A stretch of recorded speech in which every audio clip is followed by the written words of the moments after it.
Hello, my name's Faris and you join me here at Stafford Audi. Today I'm going to be taking you on a 360 walk around of this approved used Audi A3 Sportback S-Line.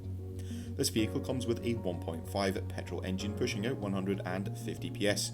Accompanying this is a smooth S-tronic automatic transmission. This example comes finished in the ever popular paint colour Mythos black. Across the front of the vehicle we'll find a set of LED headlamps with LED daytime driving lights. Down below the vehicle sits on a set of 18-inch alloy wheels which come in a 5-spoke design. Moving towards the rear of the vehicle we'll find some privacy glass on the rear window, and helping you park and manoeuvre there's a set of rear parking sensors dotted along the rear bumper. Opening up the boot lid and taking a look into the boot area of the vehicle, there's a large amount of storage space as well as a parcel shelf. For the rear passengers, there is a total of 3 seats in the rear with an optional folding armrest in the middle, as well as some rear heater vents.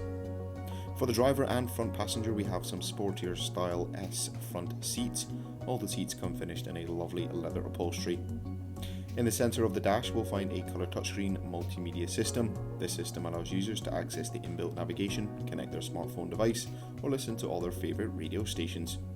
Throughout the centre console we'll find some climate controls as well as 2 cup holders and an armrest, and the driver also has access to a 3-spoke multifunction leather trimmed steering wheel as well as an Audi digital cockpit system. That will conclude this 360 walk around of this approved used Audi A3 Sportback S-Line. Thank you very much for watching and goodbye.